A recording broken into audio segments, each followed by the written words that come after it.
অযোধ্যার ভূমি যে শুধু 22শে জানুয়ারি সেজে উঠেছিল তা একদম নয়। এখানে কিন্তু প্রতিটা দিন প্রতিটা মুহূর্তে অযোধ্যার ভূমি সেজে উঠেছে, আর সেটি আমি এখানে এসে জেনেছি, আর আমি আপনাদেরকে সেটা পুরোপুরি দেখাবো। আর এই মন্দিরে আপনারা কিভাবে আসবেন, কোথায় চেকিং হচ্ছে, কীরকম সব জানবেন আপনারা এই ভিডিওতে। এই অযোধ্যার রাম মন্দির, হনুমানগাড়ি ছাড়া আমি এখানে আরও দেখাবো দশরথ মহল, কনক ভবন, আপনারা আরও অনেক কিছু এই ভিডিওতে দেখতে পারবেন। चित्रकूट से आता है। ये पेड़ के ऊपर होता है कि पेड़ के नीचे होता है, मिट्टी के अंदर होता है।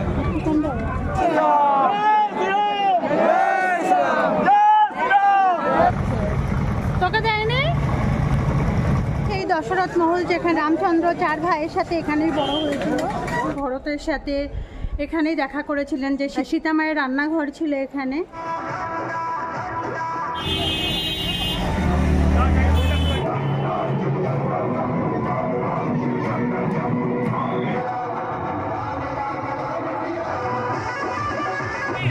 সন্ধ্যার পরে যখন এই সরজ নদীর ঘাট এত সুন্দর আলো করে সেজে ওঠে, এখানে আসলে আপনাদের মন অন্যরকম অনুভূতি হবে। আর এই রাম জন্মভূমিতে প্রত্যেকটা জায়গায় জায়গায় কিন্তু অনুষ্ঠান হচ্ছে রামের, আর সত্যি এখানে আসলে মনটা অন্যরকম লাগবে। আপনাদের তো ভীষণ ভালো লাগবে, তাই পুরো ভিডিওটি স্কিপ করবেন না, আপনাদের অনুরোধ রইল। আপনারা পুরো ভিডিওটি দেখবেন, লাইক করবেন, কমেন্ট করবেন, আর আপনারা জয় শ্রীরাম তো বলবেনই অবশ্যই। আর আপনারা আসবেন এই জন্মভূমিতে। जीवन का आधार है प्रभु श्री राम ही जीवन का पहचान है। प्रभु श्री আমি এই ভিডিওর মধ্যে আপনাদেরকে দেখাবো এখানে আমি কি কি দেখেছি, কোথায় কোথায় গেছি, কি আছে এই জন্মভূমিতে যে এত মানুষের মন কাটছে, আর এত দূর দূর থেকে এখানে ভক্তরা ছুটে আসছে, আর এই অযোধ্যার ভূমিতে কেনই বা খালি পায়ে ঘুরছে, আমি আপনাদেরকে সবটাই জানাবো, আপনারা দেখতে থাকুন। 14 বছর পরে যখন শ্রীরামচন্দ্র তার অযোধ্যার ভূমিতে ফিরেছিলেন, তখন একবার এই অযোধ্যা ভূমি সেজে উঠেছিল, আর সবাই এরকমই আনন্দ করেছিল। আর এখন 500 বছর পরে শ্রীরামচন্দ্র তার জন্মভূমিতে ফিরে এসেছে, তো এখানকার লোক এত আনন্দ পেয়েছে, আর দূর দূর থেকে তার ভক্তরা সবাই ছুটে আসছে এই অযোধ্যার ভূমিতে। আর এখানেই যেহেতু শ্রীরামচন্দ্র তার জলসমাধি নিয়েছিলেন, এবং মা সীতা এই অযোধ্যার ভূমিতেই নিচে মাটিতে ঢুকেছিলেন, তাই এই অযোধ্যা ভূমিকে পূর্ণভূমি বলে জানে, তাই সেই কারণেই কিন্তু এখানে সবাই খালি পায়ে ঘুরছে। এখানে কিন্তু তার ভক্তরা সবাই এক এক জায়গায় এক এক রকমের ভান্ডারা দিচ্ছে, কোথায় খাবারের, কোথায় চায়ের, পুরো ফ্রিতে সবার সেবা করছে। এখানে ফ্রিতে দেখুন সবাইকে চা দিচ্ছে, আমার চা, বিস্কুট নিয়েছি। हम लोग फ्री में आए हैं और हर चीज़ की व्यवस्था है यहाँ। हम लोग घर से भी वहाँ से ट्रेन मिली, वहाँ से बैठे और यहाँ आए। रहने की व्यवस्था, खाना पीना ट्रेन में, पूरा पानी वगैरह हर चीज़ बना है। और जो संस्था से आ रहे हैं उन लोगों को भी फ्री है? हाँ, सबको फ्री, सबकी फ्री है। ये तो स्पेशल ट्रेन चलाई गई है आस्था, ये देखिए। अच्छा, ये आस्था स्पेशल ट्रेन, ये टिकट हो गया। अच्छा, इधर देखिए, ये टिकट है, यही टिकट हर हर जगह से लोग आए। हर राज्य से ट्रेन आता है, स्पेशल ट्रेन, उसमें कोई टिकट मतलब ऐसा जो है ये दिया जाता है?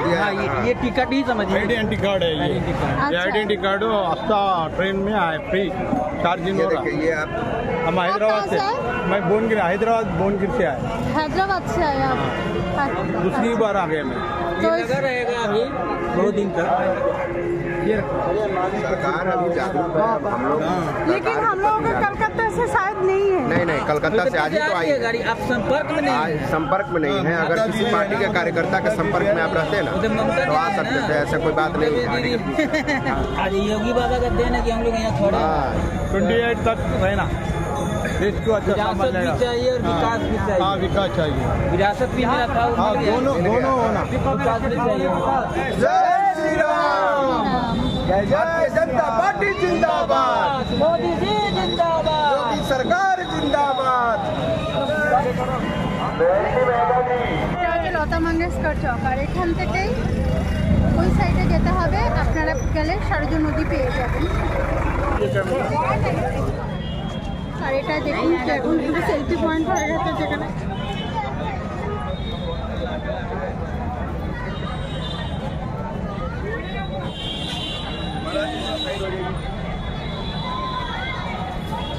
এই হচ্ছে লতা মঙ্গেশকর চক। আর এর উল্টো দিকেই আপনাদেরকে এই সাইড দিয়ে গিয়ে এই যে সামনে ডান দিকের গলিটা দেখছেন, এখান থেকে গেলে আপনারা সরজ নদী পেয়ে যাবেন। আর যদি এই রাস্তাটা ধরে একদম সোজা চলে যান তাহলে শ্রীরাম মন্দির, হনুমানগড়ি, ওই দুটোই কিন্তু ওই সাইডটাতে আছে। আর এই মঙ্গেশকর চক থেকেই কিন্তু অপোজিটে আপনাদের যেতে হবে।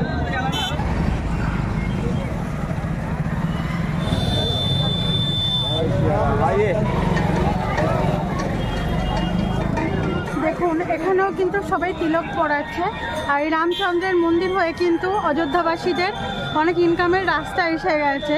সেই কারণে অযোধ্যার প্রত্যেকটা লোক কিন্তু হ্যাপি, খুব হ্যাপি যে এখানে শ্রীরামচন্দ্রের মন্দির হওয়াতে।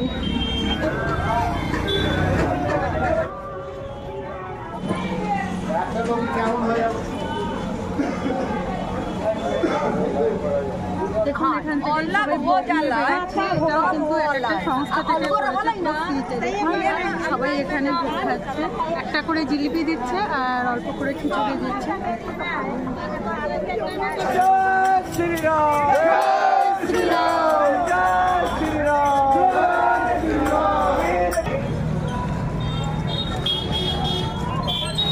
দেখুন কত লাইন, এই মাথা থেকে পুরো ওই মাথা ধরে কিন্তু পুরো লাইন।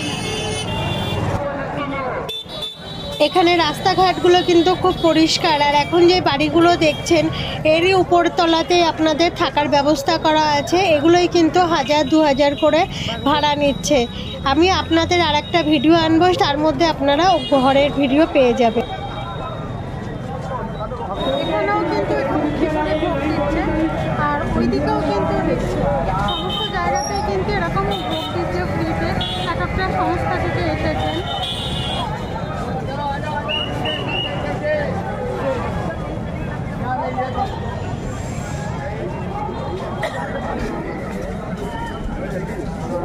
দেখুন এই লাইন থেকে যাওয়ার পরে ওই আগে অবধি যাচ্ছে, ওখান থেকে তারপরে কিন্তু তো আমি এখন এসছি এই লাইন দিয়ে এখন যাচ্ছি। এই রাম মন্দিরে খোলার টাইম হচ্ছে সকাল 7টা, আর 7টা থেকে সকাল 11:30 পর্যন্ত মন্দির খোলা থাকে। আবার 11:30 থেকে 1টা পর্যন্ত বন্ধ থাকে, তারপরে আবার মন্দির খোলা হয় রাত 10টা পর্যন্ত।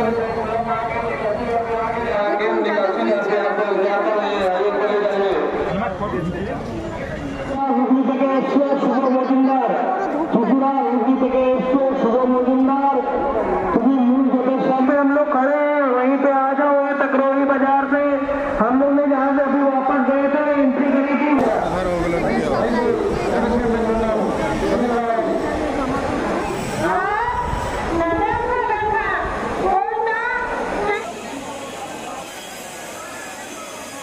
এখানে কিন্তু চেকিংয়ের যে ব্যবস্থাগুলো হচ্ছে এগুলো কিন্তু খুব ভালো। 2-3 জায়গাতে কিন্তু আপনাদের চেকিং করানো হবে।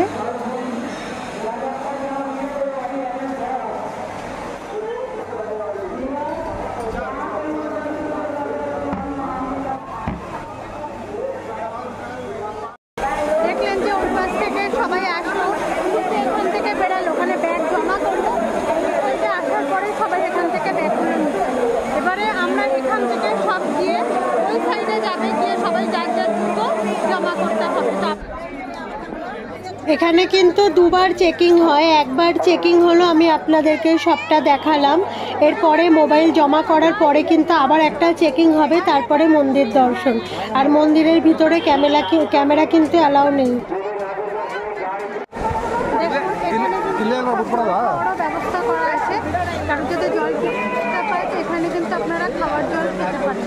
আর এখান থেকে যাওয়ার পরে ওইদিকে দেখছেন যে নীল রঙের কাউন্টারগুলো, ওখানে কিন্তু সবাই জুতো জমা করছে। যেহেতু আমি খালি পায়ে এসেছি তো আমার জুতো জমা করার কোনো ব্যাপার নেই, আমি রুমেই রেখে আজকে পুরো অযোধ্যাটা খালি পায়ে দিচ্ছি।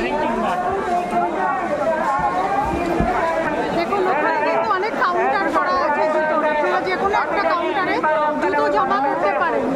দেখুন এরকম শাড়ি এখানে পুরো কাউন্টার করা আছে জুতো, আর কোনো পয়সা কিন্তু এখানে লাগছে না জুতো রাখার জন্য।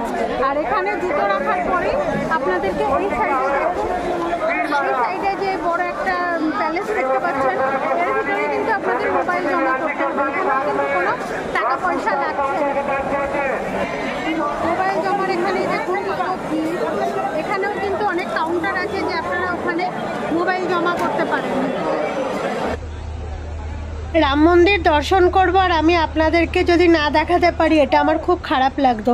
তাই এখানে তো মন্দিরে ক্যামেরা অ্যালাউ নেই, যেহেতু মোবাইলটা আমি জমা করে এসেছি, কিন্তু এখানেই একজনের কাছ থেকে আমি রিকোয়েস্ট করলাম আর ওনারা আমাকে এই ভিডিওটা দিয়েছিলেন। আমি আপনাদেরকে দেখাচ্ছি, এটা কিন্তু 22শে জানুয়ারির দিনকে, যেদিনকে সাজানো হয়েছিল সেই দিনের ভিডিও এটা। তা আমি আপনাদেরকে দেখাচ্ছি, যেহেতু রাম মন্দিরের ভিতরে আপনারা যতক্ষণ না আসবেন দেখতে পারবেন না, কিন্তু আমি চাই আপনারা রাম মন্দির দর্শন করুন। আমি আপনাদের জন্য ভিডিওটি দেখাচ্ছি, আশা করব খুব ভালো লেগেছে। আর এই রাম মন্দিরের ভিতরে কিন্তু যে মূর্তিগুলো আছে সেগুলো আছে এক একটা দেবদেবীর, গণেশের, হনুমানের, মা সীতার, সমস্ত দেবদেবীর আছে। এখানে যে কলকাগুলো করা আছে খুব সুন্দর করে আর কি মন্দিরটি করা হয়েছে। আপনারা আসবেন, দর্শন করবেন নিজের চোখে, খুব ভালো লাগবে আপনাদের।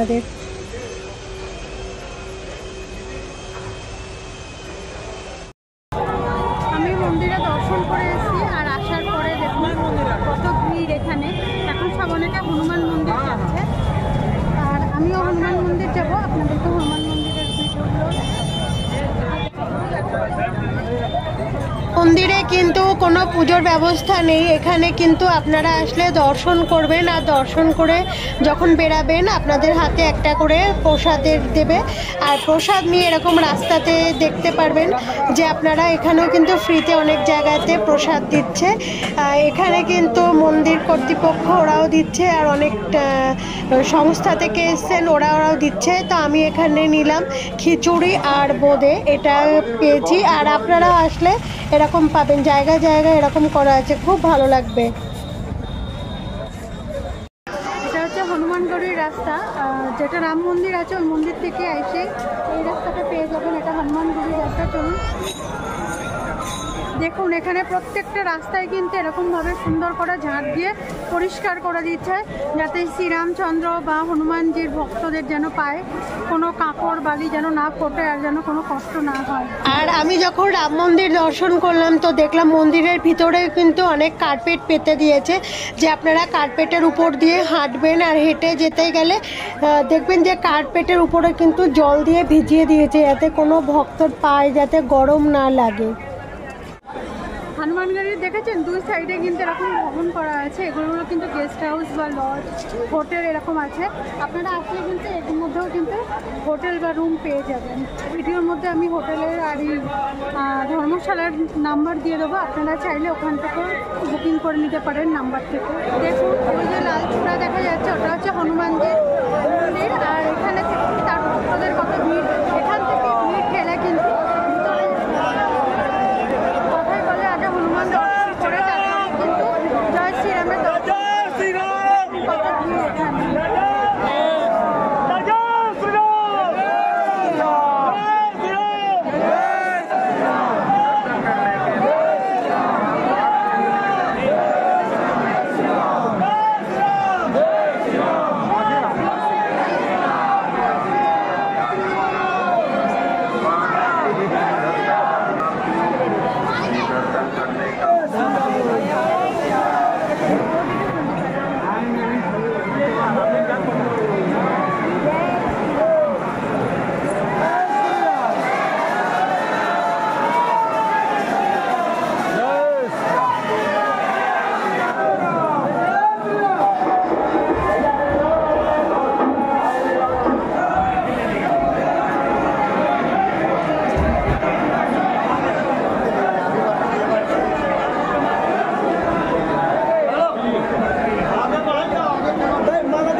আমি আপনাদেরকে হনুমান গাড়িতে নিয়ে গেছিলাম, আর মানুষের কত ভক্তের ভিড় সেটাও আমি আপনাদেরকে দেখালাম।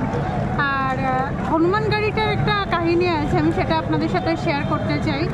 এখানে হচ্ছে যখন শ্রী রামচন্দ্র বনবাসে গেছিলেন, তো তখন ফিরে আসার পরে যখন আর কি রাম রাজ্য যখন দিয়েছিল, তো মা সীতাকে বলেছিল যে হনুমানকে এখানে রাজ্যের রাজা করতে হবে। কারণ হচ্ছে মা সীতা তার প্রথম সন্তান বলে হনুমানকেই মেনেছিল, কারণ লবকুশের আগে হনুমান মা সীতাকে মা ডাকতো, তাই জন্য তার প্রথম সন্তান হচ্ছে হনুমান। তাই সে হনুমানকে এই রাজা করে দিয়ে, অযোধ্যার রাজা হনুমানকে করে দিয়েছিলেন। আর রাম জানেন আপনারা যে সরজ নদীতে সে তার নিজের দেহ দিয়েছিলেন, আর মা সীতা তো পাতালেই চলে গেছিলেন। কিন্তু এই পুরো অযোধ্যা ধামকে পুরো সেই একজনই এখন অবধি রাজা ছিল, তা সে হচ্ছে হনুমান। তাই এখানকার পুরো রাজা এখন অবধি হনুমানই আছে। তাই হনুমান মন্দিরে কিন্তু ভক্তরা আগে এখানে পুজো দেয়, তাই আগে সবাই হনুমান দর্শন করে পুজো দিয়ে তারপরে রাম দর্শন করতে যায়। আর আমরাও কিন্তু তাই করলাম, যে আগে হনুমান গাড়িতে এসেছিলাম, এত ভিড় ছিল যে আমি দেখতে পারিনি। কালকে আমি আগেই রাত্রিবেলাতে রামকে দর্শন করেছি, আজকেও আমি আগে রামের কাছে গেছি, ঘন্টা দেওয়ার ছিল আমার, তাই জন্য। আর সে ঘন্টাটা আমি রাম মন্দিরে দিতে গেলাম, কিন্তু রাম মন্দিরে কোনো কিছু নিচ্ছে না, মানে কোনো দানই ওখানে এখনো অবধি ঠিক হয়নি, আর কোনো ঘন্টাও লাগেনি। তাই কারণ ওখানে আমি একজনকে দিয়ে দিলাম, মানে মন্দিরে দিয়ে এক মিলিটারিকে তার দিয়ে দিয়েছি হাতে, উনি বলেছেন পৌঁছে দেবে রাম মন্দিরে। বেশিরভাগ যারা ঘন্টা আনছে বা যাই কিছু আনছে হনুমান গাড়িতেই দিয়ে দিচ্ছে। হনুমান গাড়িতে কিন্তু অনেক ঘন্টা বাঁধা আছে, এখানে দিচ্ছে। আর এই পাশে একটা যে রাজমহল দেখছেন, রাজ দরবার, এইটার অনেক আছে, যে আপনারা আসলে কিন্তু এদেরকেও অনেক দেখতে পাবেন। চলুন এখন আমি যাব দশরথ মহল। দেখুন দেখুন ওর মালা নেবে।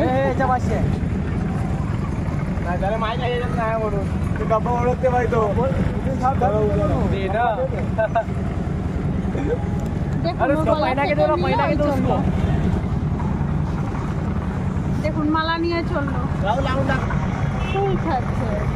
তোকে দেয়নি? কি আছে এটা? कंदमूल फल। कंदमूल फलों कहाँ पे होता है? चित्रकूट में होता है ये। हाँ? चित्रकूट चित्रकूट से आता है, नीचे होता है, मिट्टी के अंदर होता है। ऐसे ही खाते हैं? ऐसे ही खाया जाता है। कितना है प्राइस? 10 का 1 पीस है। ये 1 पीस 10 हाँ, का? 10 का 1 है। कुछ होता है खाने के बाद? खाने के बाद होता क्या, कुछ नहीं, भगवान प्रसाद है, पेट नहीं भरा जाता इससे। रामचंद्र है।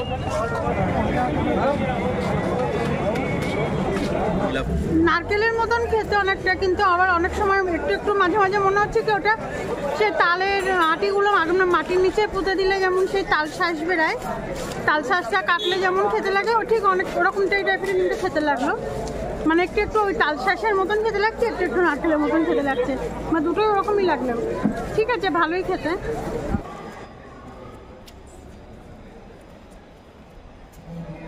রামচন্দ্র যখন বনবাস থেকে ফিরে এসেছিলেন, তো রাম ভরতের সাথে এখানেই দেখা করেছিলেন, যে সীতা মাও ছিল সাথে, আর হনুমানজিও ছিল এইখানেই, ঠিক দেখা হয়েছিল। আর সীতা মায়ের রান্নাঘর ছিল এখানে। আর এই মন্দিরটার নাম দিয়েছে রাম ভরতের মিলনস্থান। আর ওই যে পাতকুয়াটা আমি আপনাদের দেখালাম,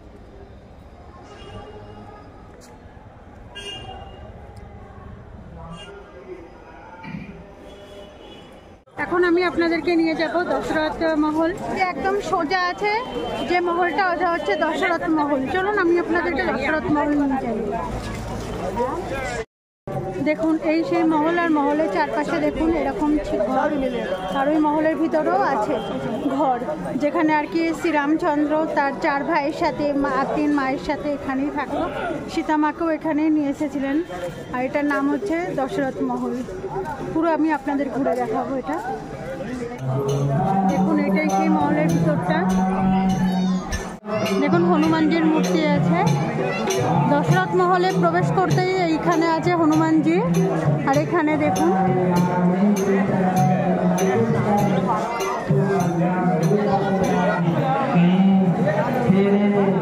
के समय माता जी मूर्छित हो गई तो हम बिना भोजन के ही रह गए। इसीलिए पहले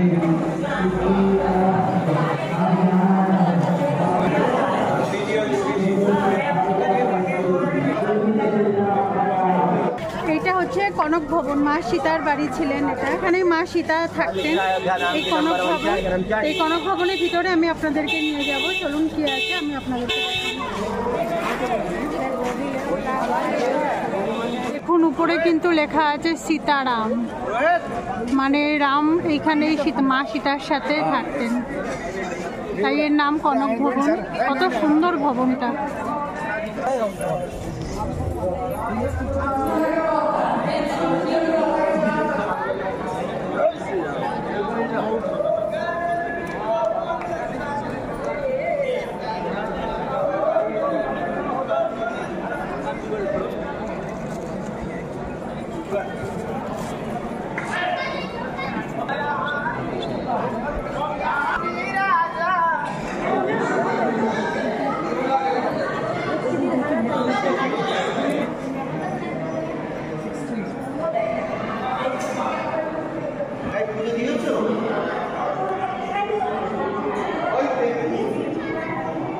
আর এই মহলটার ভিতরটা আমি আপনাদেরকে দেখালাম।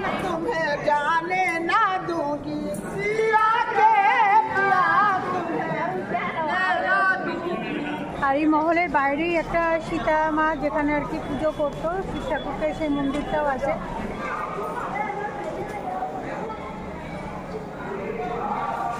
দেখুন কনক মহলের বাইরেও কিন্তু এরকম অনেক দোকানপাট আছে, যেখান থেকে আপনারা যদি চান এখানে কেনাকাটা করতে পারেন। থেকেই কিন্তু খালি পায়ে ঘুরে বেড়াচ্ছি, আমার আর পা চলছে না, এত ব্যথা করছে। এরপরে আমি আপনাদেরকে সরোজন নদীতে নিয়ে যাব, আর সেই সরোজন নদীর কীরকম সেটাও আমি দেখাবো, ওখানকার আরতিও আমি আপনাদেরকে দেখাবো। এই রাম মন্দিরের রাস্তাতে কিন্তু সব সময় একটা জমজমাট পরিবেশ থাকে, আর সন্ধ্যার পরে সেটি আরও সুন্দর করে সেজে ওঠে, যেহেতু এই গোটা রাস্তাতে কিন্তু আলো দিয়ে সেজে ওঠে। আর এখন যেখানে যাব আমি সরোজন নদীর ঘাটে, তো সরোজন নদীর ঘাটটাও কিন্তু অনেক সুন্দর করে আলো দিয়ে সাজে, আর ওখানে লেজার শো হয়। আর যেতে যেতে রাস্তাতে কিন্তু আপনারা অনেক জায়গাতে এরকম প্রোগ্রাম দেখতে পাবেন। এরকম প্রোগ্রাম আছে, গীতা পাঠ হচ্ছে, রামচরিত্র হচ্ছে, এখানে অনেক জায়গায় জায়গায় অনেক সুন্দর সুন্দর প্রোগ্রাম হচ্ছে। আর দেখতে দেখতেই এখন রাম মন্দির থেকে শুরু করে হাঁটা স্টার্ট করে আর সরোজন নদীর দিকে আমরা এখন যাচ্ছি। দেখুন কত সুন্দর করে এখানে গেটগুলো লাগানো আছে, আর সরোজন নদীর ঘাটেও কিন্তু অনেক সুন্দর করে লাইট লাগানো আছে। এই ভিডিওর মধ্যে যদি আমি এখন দেখাই আপনাদের, তাহলে এই ভিডিওটা অনেক বড় হয়ে যাবে, তাই জন্য এর পরে যে ভিডিও আসবে সেই ভিডিওর মধ্যে আপনারা সরোজন নদীর ঘাটের ভিডিও প্লাস আরও অনেক কিছুই দেখতে পারবেন। আমি এখানে আরও অনেক কিছু দেখেছি যেগুলো আমি আপনাদেরকে দেখাবো। আর আমার ভিডিও যদি আপনাদের ভালো লাগে তো প্লিজ লাইক করবেন, কমেন্ট করবেন, শেয়ার করবেন, আর জয় শ্রীরাম তো বলবেন অবশ্যই। আর যত তাড়াতাড়ি পারবেন আপনারা এই অযোধ্যার ভূমিতে আসবেন। আর অযোধ্যার বাসীরা যে এত আনন্দিত আছে সেটা আপনারা এখানে আসলেই বুঝতে পারবেন না। শুধু যে অযোধ্যার লোক তা না, পুরো গোটা বিশ্বের লোক কিন্তু খুব আনন্দে আছে। राम ही जीवन का आधार है, प्रभु श्री राम ही जीवन का पहचान है। प्रभु श्री राम है